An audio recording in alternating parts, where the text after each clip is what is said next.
আসসালামু আলাইকুম। তো কেমন আছেন আপনারা সবাই? আশা করি সবাই অনেক ভালো আছেন। তো আজকে আমরা আরেকটি নতুন জিনিস শুরু করব। সেটা হলো এইচএসসি ম্যাথের বহুপদীর এমসিকিউ সিরিজ। তো আমাদের আজকে এমসিকিউ এর সিরিজের ভেতরে কি থাকছে? a square minus bx plus c is equal to 0 রাশির সর্বোচ্চ এবং সর্বনিম্ন মান নির্ণয়। তো এই ক্ষেত্রে আমাদের সর্বোচ্চ এবং সর্বনিম্ন মান নির্ণয় করার ক্ষেত্রে একটা সূত্র আসে। সেই সূত্রটা কি? c মাইনাস বি স্কয়ার ভাগ 4a। এখন এই ক্ষেত্রে কোনটা সর্বোচ্চ এবং কোনটা সর্বনিম্ন মান সেটা বের করার ক্ষেত্রে আমাদের দরকারি এর মান। তো এর মান যদি আমাদের 0 থেকে ছোট হয় তাহলে সেটা হবে সর্বোচ্চ, 0 থেকে ছোট হলে। আর যদি এর মান 0 থেকে বড় হয় তাহলে সেটা হবে আমাদের সর্বনিম্ন। তো এখন এর মান 0 থেকে ছোট মানে কি? ঋণাত্মক।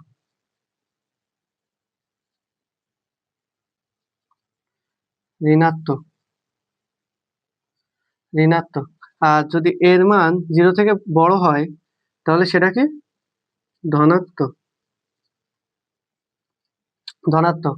তো এখন আমরা বুঝতে পারছি কি যে এখানে এর মান যদি 0 থেকে ছোট হয় সেটা হবে সর্বোচ্চ, এবং 0 থেকে যদি বড় হয় তাহলে সেটা হবে সর্বনিম্ন। তো এখন আমরা এটা বুঝলাম। এরপরে আমাদের যদি বলে x এর কোন মানের জন্য রাশিটির সর্বনিম্ন মান হবে। তো এখন এই ক্ষেত্রে সূত্র কি? x সমান সমান মাইনাস বি ভাগ 2a।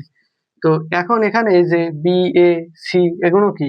এই যে এক্স স্কোয়ারের সহগ আছে এ, বি আছে, এক্স স্কোয়ারের সহগ আছে বি, এই বি, আর সি আছে এই সি। এই মানগুলো, এই জায়গার যে মানগুলো থাকবে সেই মানগুলো এখানে বসায় দিয়ে এই সূত্রের মাধ্যমে যদি আমরা অঙ্ক করি উত্তর বেরিয়ে যাবে। তো আমরা এক্ষেত্রে 2-3টা অঙ্ক করি। তো এখন আমরা প্রথম অঙ্কটা করব x square minus 3x plus 5। X square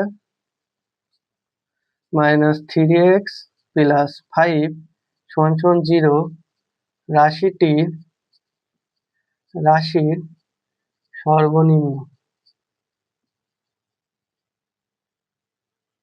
সর্বনিম্ন মান কত? এখন আমরা বলছিলাম কি সর্বনিম্ন মান থাকবে যদি এর মান 0 থেকে বড় হয়। তো এখন এর মান কত? এখানে এর মান হচ্ছে এক্স স্কোয়ারের সব 1। 1 তো 0 থেকে বড়, তাহলে এই জায়গায় আমাদের সর্বনিম্ন মান আছে, সেটা কি আমরা বের করব। তো বের করার ক্ষেত্রে সূত্র সি মাইনাস বি স্কোয়ার ভাগ 4a। তো এখন সির মান কত? সির মান হচ্ছে 5 মাইনাস বির মান কত? বির মান হচ্ছে এক্স এর সহগ, সেটা হলো 3 এর এক্স স্কোয়ার। তারপরে 4 বসে গেল। এর মান কত? এর মান হচ্ছে এক্স স্কোয়ারের সহগ, এক্স স্কোয়ারের সহগ 1। তো এরপর 5 মাইনাস 3 এর স্কোয়ার করলে এখানে আমাদের কি? 3 এর স্কোয়ার, তো 3 এর স্কোয়ার করলে 9 মাইনাস বাই 4। তো এখানে 5 যদি এখানে আমরা লসাগু করে দেই 4, তাহলে 20 মাইনাস 9, তার মানে কত? 11/4। এই হলো আমাদের এটার সর্বনিম্ন মান।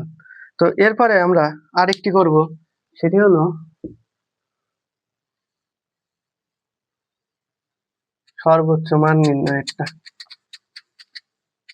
তো সেটা কি? 5 minus plus 3x minus x square. তো এইটার আমাদের সর্বোচ্চ মান নির্ণয় করতে হবে। সর্বোচ্চ মান কত? তো আমরা এখানে জানি সর্বোচ্চ মান নির্ণয়ের ক্ষেত্রে এর মান আমাদের কত হওয়া লাগবে? 0 থেকে ছোট। তো এখানে এর মান কি? এক্স স্কোয়ারের মান, এক্স স্কোয়ারের সহগ। তো এক্স স্কোয়ারের সহগ এখানে কি? -1। -1 কি? 0 থেকে ছোট, তাহলে এখানে আমাদের সর্বোচ্চ মান আছে, সেটা আমরা কি বের করব। তো সি মাইনাস বি স্কোয়ার ভাগ 4a। তো এখন সির মান আমাদের এখানে কত? 5। তারপরে বির মান 3, এক্স স্কোয়ার, এক্স এর সহগ হচ্ছে বির মান, আর এক্স স্কোয়ারের সহগ হচ্ছে এর মান। তো বির মান এক্স এর মান হচ্ছে এক্স এর সহগ হচ্ছে 3 3 স্কোয়ার ভাগ 4 আর হচ্ছে এই এর মান হচ্ছে -1 এক্স স্কোয়ারের সহগ -1 5 মাইনাস 9 -4। তো এখন এই যে মাইনাসে মাইনাসে কি প্লাস হয়ে যাচ্ছে, +9/4। তো এখন আমরা যদি এইটারে এরকম করি লসাগু 4 20 +9 তাহলে কি হচ্ছে 29/4। তো এটা হলো আমাদের এটার সর্বোচ্চ মান। তো এরপরে আমরা আরেকটি করব,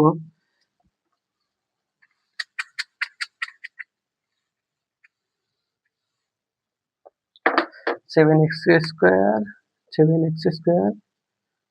-8x +1 এর x এর কোন মানের জন্য সর্বনিম্ন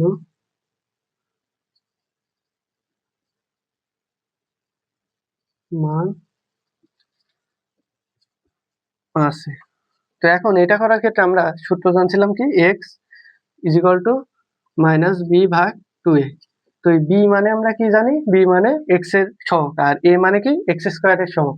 তো এখন b কত 8 আর a কত, এখানে b এর আগে মাইনাস আছে, এই যে মাইনাস, তারপরে এখানে এর মান কত, এর মান হচ্ছে x² এর সহগ 7 2 গুণ দিয়ে, তাহলে এখানে কি হচ্ছে মাইনাসে +8/14, তাহলে হচ্ছে 4/7। এটা হলো আমাদের সর্বোচ্চ আসছে এক্স এর কোন মানের জন্য সর্বনিম্ন মান সেটা। তো আজকে আমাদের এই পর্যন্ত ক্লাস। ভালো থাকবেন সবাই, আল্লাহ হাফেজ।